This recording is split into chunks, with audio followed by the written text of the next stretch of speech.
Hyderabad shift చేస్తారు కదా మమ్మీని కూడా? 2 years అయిపోయింది. 2 years అయితే 2 years అయిపోయింది. సూపర్. నాతోనే. చెల్లి ఇప్పుడు చెల్లి అక్కడ ఆఫీస్లో మేనేజర్ జాబ్ వచ్చింది, యూకేలోనే ఫుల్ టైం జాబ్. ఏంటి ఆవిడ రారా ఇక్కడ? అక్కడే పెళ్లి చేసుకుంటదంట. అమ్మో ఫిక్స్ అయిపోయారు ఆవిడ. రీసెంట్లీ వచ్చింది కదా 2 years తర్వాత. ఫ్యూచర్ ప్లాన్స్ అడిగాను, ఏంటి మరి నువ్వు వస్తావా రావా అంటే, నో నాకు అక్కడ నేను అంత కష్టపడి జాబ్ తెచ్చుకున్నాను, ఇంత కాంపిటీషన్ రెసిషన్ టైంలో నేను వదిలేసుకొని రాను. ఇన్ ఫ్యూచర్ కూడా అక్కడ సెటిల్ అయినా ఎవరైనా పర్సన్ చూడండి, నేను చేసుకుంటాను, అక్కడే ఉంటాను, నేను వచ్చి పోతూ ఉంటాను. నాకు మళ్ళీ ఇప్పుడు ఇదంతా వచ్చి షిఫ్ట్ చేయడం ఇష్టం లేదు. అంత కష్టపడింది దేనికి, ఇన్ని సాక్రిఫైస్లు చేసి డాడీ ఇక్కడ చనిపోతే నేను మిమ్మల్ని వదిలేసుకొని అక్కడ అంత కష్టంగా నిల్చొని గివ్ అప్ చేసి ఇక్కడ రావడానిక. So I will make my life. Maybe next 5 yearsలో నాకు రావాలి అనిపిస్తే కొంచెం మనీ వేసుకొని వెనకకి వచ్చేస్తా, కానీ ఇప్పట్లో అయితే నా గురించి హోప్ పెట్టుకోవద్దు అని చెప్పింది. అంటే హోప్ పెట్టుకోగానే సంవత్సరానికి ఒక్కసారైనా రా అని చెప్తున్నా నేను. అది అంటే చాలా అంటే అంది, నువ్వు నెక్స్ట్ ఇయర్ ఇల్లు కట్టు, గృహప్రవేశంకి వస్తాను ఛాలెంజ్ చేసిపోయింది. ఓకే మా చెల్లె రావాలంటే నాకు ఇల్లు కావాలి గైస్. యా ఓన్ హౌస్ లేదు కదా, ఒక అకేషన్ పెట్టుకో, ఇల్లు ఇచ్చారు ఆవిడ. యా అన్నది. నేను ఇప్పుడు పెళ్లి చేసుకుంటే నువ్వేమో పెళ్లి నీకా ఈ కెరియర్లో ఇప్పుడప్పుడు చేసుకునేలా లేవు, నేను చేసుకోవాలంటే నా హస్బెండ్ వాళ్ళని మనకు ఇల్లు ఉండొద్దా, నువ్వు తొందరగా ఇల్లు కట్టు, నేను రావాలి కదా నా హస్బెండ్తో. అంటే ఎంతసేపు నీ పెళ్ళి నీళ్ళే కానీ నాదేంటి అన్నారు. లైక్ చాలా కాన్వర్జేషన్స్ అయితే చాలా మిస్ అవుతాము, నవ్వుకుంటాము. కొంచెం నేను చెల్లె కలిసి మమ్మీని రోస్ట్ చేస్తాం, కొంచెం మమ్మీ నేను కలిసి చెల్లెని.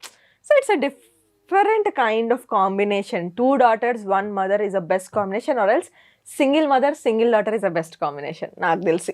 సో ఇప్పుడు మీరు అదే కాంబినేషన్లో ఉన్నాం. చెల్లి సపోర్ట్ ఏమైనా ఉంటుందా? చెల్లి యాక్చువల్గా సపోర్ట్ చేయడానికి ఎప్పుడు వెనకాడదు. కాకపోతే నాకేంటి అని అంటే, నేను ఎప్పుడు తీసుకోను మ్యాక్సిమం, చాలా రేర్. నేను ఒకటే చెప్తా, మమ్మీ నేను చూసుకుంటున్నా, నేను నా దాంట్లో నేను నా ఇల్లు నా కెరీర్ నేను చూసుకుంటా, నేను నీ పైన డిపెండ్ అవ్వను. నీకేమన్నా మమ్మీకి ఇవ్వాలి అని అనిపిస్తే you can give something to mom, కానీ నాకు వద్దు. నువ్వు మమ్మీకి ఇచ్చే దాంట్లో అది వాడి ఇంట్లో మమ్మీని అయితే నేను చూసుకోను. అది మమ్మీ దాచుకుంటుందా, నగలు కొనుక్కుంటుందా, చీరలు కొంటుందా. సో మమ్మీకి 10,000 పాకెట్ మనీ వేస్తుంది. మమ్మీ మెడిసిన్స్, ఫుడ్, ఇక్కడ ఖర్చులు, బట్టలు, పండగలు, పబ్బాలు, రిలేటివ్స్, పెట్టడాలు, పెట్టిపోతూ అవన్నీ నేను చూసుకుంటా ఎట్లా మమ్మీ తరఫున. ఇంకా మా మమ్మీకి ఒక పాకెట్ మనీ వస్తుంది, అది మమ్మీ యూజ్ చేసుకుంటుంది, ₹1 ఇయ్యదు. నేను ఎప్పుడైనా లేకపోతే మా మమ్మీ పాకెట్ మనీ మమ్మీకి ఉంటుంది. లేకపోతే నాకు కాల్ చేసి, ఇగో కూరగాయలు అయిపోయినాయని 250 పెట్టి నేను తెచ్చినాను, నాకు ఒకసారి జీపే చేయి 250 అంటది.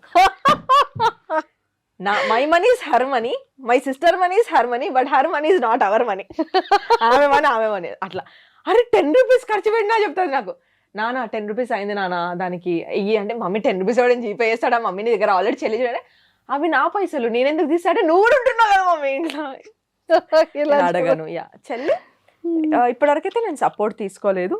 మేబీ ఒకవేళ నేను బిగ్ బాస్కి వెళ్తే నా ఇల్లు గడవాలి, రెంట్ గడవాలి, కాబట్టి అక్కడ ఉన్నాను మంత్స్ చెల్లని చూసుకోమని చెప్పాను. She is ready to take up. నేను ఏమంటా అంటే, నువ్వు మా పైన డిపెండ్ అవ్వదు, నీకు చేసేదంతా చేసేసిన, నీది నువ్వు చూసుకో, మేము నీ పైన డిపెండ్ అవ్వము, ఎవరెవరికి బర్డెన్ అవ్వలేరు. సో చెల్లిది నాకు తెలిసి లోన్ పెట్టి చదివించారు కదా, అదంతా మీరే క్లియర్ చేసుకున్నారు? అంతా నేను క్లియర్ చేయలేదు. ఒక 1.2 years వరకు నేను సపోర్ట్ చేశాను, లోన్ కడుతూ. తనకి ఒక పార్ట్ టైం వచ్చి తను కొంచెం సెట్ అయ్యి, తను వెళ్ళిన 2 monthsకి డాడీ చనిపోయింది, అది కూడా చిన్నదే అప్పుడు. ఇవంతా జగలైపోయి చాలా అయింది. ఒక పాయింట్ వరకు నేను హెల్ప్ చేశాను. ఎప్పుడైతే తనకు పార్ట్ టైం వచ్చిందో she picked up her own loan. నా పేరు పైన ఉన్న తను పికప్ చేసుకుని, మాకు ఒక ఆల్మోస్ట్ అప్పులన్నీ అయిపోయినాయి. ఇంకొక 2 lakhs చెల్లి లోన్ కడితే we're free from every debt. 25 lakhs నుంచి ఇక్కడ వరకు వచ్చినామంటే it's not easy. Yeah within 3 yearsలో అంతే, 2.5. సో యా అయిపోయింది. అదే మొన్ననే కూర్చొని మాట్లాడుకుని ఇంకెంత ఉంది అని బ్యాంక్ వెళ్ళి అడిగితే ఇంకా 2 lakhs ఉంది. అంతేనా, ఇప్పుడు ఎంత ఈజీ అనిపిస్తుంది, 2 lakhs అయినా సరే అయిపోతుంది. అసలు పెద్ద భారం పోతుంది, ఇంకేం లేదు. ఇక్కడ నుంచి ఆ 2 lakhs తర్వాత మేము సంపాదించుకునేదంతా మా సేవింగ్స్కైనా ఫ్యూచర్ ఇన్వెస్ట్మెంట్స్కైనా ఉంటుంది తప్ప అప్పు ఉండదు, మైనస్లో లేము. I'm very happy for that. నాకు కూడా నేను సూపర్ అను గారు, సూపర్. ఎంత హ్యాపీ ఉందంటే, మీరు ఎంత హ్యాపీ ఉన్నారో తెలియదు కానీ చెప్తుంటే ఫెల్ సో మచ్ హ్యాపీ అనమాట. ఓకే, సో యాక్టింగ్ ఇంట్రెస్ట్ ఉంది? యాక్టింగ్ ఇంట్రెస్ట్ లేదు మంజుష గారు. ఎవరైనా నాకు చెప్పి ఇట్లా చేయాలి, నన్ను ఎవరైనా డైరెక్ట్ చేసి ఓపికగా చెప్పారనుకో ఎక్స్ప్లోర్ చేయడం ఇంట్రెస్ట్ ఉంది. కానీ పర్టికులర్గా యాక్టింగ్ చేయాలి యాక్ట్రెస్ అవ్వాలన్నది అయితే లేదు. లేదు, ఓన్లీ యాంకరింగ్. మీ సీట్కే బాంబ్ పెట్టాలి. వచ్చేయండి పర్వాలేదు. బాంబ్ లాగా. Yeah, so waiting. మీ అందరిని చూసి చాలా నేర్చుకున్నాను. మీ షోస్, మీ యాంకరింగ్స్. నేను ఇప్పుడు శ్రీముఖిని కూడా లోపల చూసి అరే అవును కదా, అంటే నా స్టైల్ ఇది కదా, ప్రొఫెషనల్ యాంకర్స్ ఓకే ఈ ఎలిమెంట్లో ఇలా తిప్పాలేమో. అక్కడ అందరు గేమ్లో ఏం అబ్జర్వ్ చేస్తారో నేను మాత్రం శ్రీముఖిని ఓ అచ్చా పాపం ఇన్ని గంటలు నిల్చోవాలా వీళ్ళు, ఓకే శ్రీముఖికి ఉన్న ఎఫర్ట్ ఇది, ఇంత హీల్స్లో ఇంతసేపు నిల్చొని ఇంతమందిని మేనేజ్ చేయాలి, అప్పుడప్పుడు షో అటు ఇటు అవుతుంటుంది, she need to be very attentive, like you know వెంటనే టర్న్ చేసేస్తుంది గేమ్ని. ఆ గ్యాప్స్ ఫిల్అప్ చేయడం ఏదైతే ఉందో, ద వే షీ హోల్డ్, అవన్నీ అంటే ఒక్కొక్కరిని చూసి అట్లా నేర్చుకుంటాం.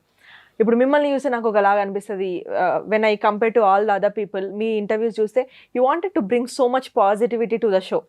నాకు అనిపిస్తుంది ఏదో టీఆర్పీ కోసం వాడామా అన్నట్టు ఉండదు మీరు చూసినప్పుడు. అందుకే మీరు అడిగితే నేను వెంటనే వచ్చేస్తున్నా నేను అని. సో చాలా కనెక్షన్ అనిపిస్తుంది. అట్లా నేను ఒక్కొక్కరిలో ఒక్కొక్కటి సో ఇంప్రూవ్ అవుతున్నా, చూస్తున్నా, ఇంకా నేర్చుకునేది నిలబెట్టుకునేది చాలా ఉందని నాకు అర్థమైంది. Let's work it on that maybe future. 100% నేనైతే చాలా స్ట్రాంగ్ గా కోరుకుంటున్నాను. మంచి హోస్ట్, మంచి anchor, pre release events, everything already చేశారు కదా విజయ్ యాంటోనీ గారిని. అదైతే సర్ప్రైజ్ నాకు ఉంది అసలు. బుట్ట బొమ్మలా రెడీ అయ్యి తెలుసా పెద్ద యాంకర్ కేసినట్టు. నాకు చాలా అచీవ్మెంట్ లాగా అనిపించింది. నేను సోషల్ మీడియా వరకే చేస్తా కదా కాంటెంట్. వాళ్ళు నాకు స్పిరిట్ మీడియా వాళ్ళు నాకు కాల్ చేసి లేదు మీరే చేయాలి, కొంచెం డిఫరెంట్గా చేయాలి అనుకుంటున్నాము, మాకు ఇట్లా క్రియేటర్స్ నుంచి కావాలనుకున్నప్పుడు ఆల్రెడీ నేను రానాకు చేశాను కదా, వాళ్ళకి ఐడియా ఉంది, మాకు మీరే కావాలని టైం లేదు సార్, మీరు ఇంత రాత్రి చెప్తున్నారు రేపు కదా అని అంటే లేదు మీరే రావాలి చూడండి అది అని అంటే అదైతే without preparation just we went, వెళ్ళాము, అయింది. గుడ్ థింగ్ ఏంటంటే ఇదే విజయ్ యాంటోనీ గారికి మార్గన్ ప్రమోషన్స్ 2 months బ్యాక్ చేసినప్పుడు సార్ దగ్గర నేను విపరీతమైన స్కిల్స్ వాడాను అనమాట. సార్ ఈ యాంగిల్లో ఇట్లుండాలి, మీరు ఇటు కూర్చొని షోల్డర్ షాట్ ఇది అది హెడ్ షాట్ అని నేను ఏదో నా రీల్ని నేను డైరెక్ట్ చేస్తుంటే ఆయన మొత్తం చూసి ఇట్లాను అసలు నువ్వు ఏంటి క్రియేటరా డైరెక్టర్ అంటే సార్ నేను క్రియేటరే కానీ యాంకర్ అవ్వాలనుకుంటున్నాను అంటే అన్ని బంజే. అసిస్టెంట్ డైరెక్టర్గా జాయిన్ అవ్వు, నీకు చాలా టెక్నికల్ స్కిల్ ఉంది, నీకు అర్థం కావట్లేదు, ఒక మంచి డిఓపి ఇస్తే మస్తు గ్రూమ్ అవుతాను అదంటే వద్దు సార్ ఉన్నాయే ఎలుగబెట్టలేక వస్తున్నాయి, ఇప్పుడు లేదు ఒకటి తెచ్చుకో అని అనుకున్నాను. ఆయన చాలా జోక్ వేసారు నాతో మాట్లాడాడు, ఆయన నన్ను గుర్తుపట్టాడు అనుకున్నా. నేను వెళ్ళి కూర్చోగానే he was like hey my assistant director ఇక్కడ ఏం చేస్తున్నావు అని అన్నాడు. ఐఎమ్ టుడేస్ హోస్ట్ అని చెప్పగానే ఆయన ఎంత హ్యాపీ ఫీల్ అయ్యాడంటే ఇదంతా మెంట్ టు హ్యాపెన్ ఏమో అని అనిపించింది ఆయనకి. చాలా పొగిడాడు, ప్రొడ్యూసర్కి చెప్పాడు చాలా టాలెంటెడ్ సార్, నేను ఎక్స్పెక్ట్ చేయలేదు, అమ్మాయి 2 months బ్యాక్ చెప్పింది యాంకర్ అవ్వాలని, నన్నే హోస్ట్ చేస్తుంది సార్ నాతో అని చెప్పి చాలా హ్యాపీ అనిపించింది. మేనిఫెస్టేషన్ ఇది అసలు కంప్లీట్ గా ఒక మెమరబుల్ ఇదంతా జరుగుతుంటే రానా గారు ఏమవుతుందని చూడడానికి వచ్చారు, కెమెరా వెనకాలకి హాయ్ చెప్పి వెళ్ళారు. రానా గారు నాకు హాయ్ చెప్పారు అని.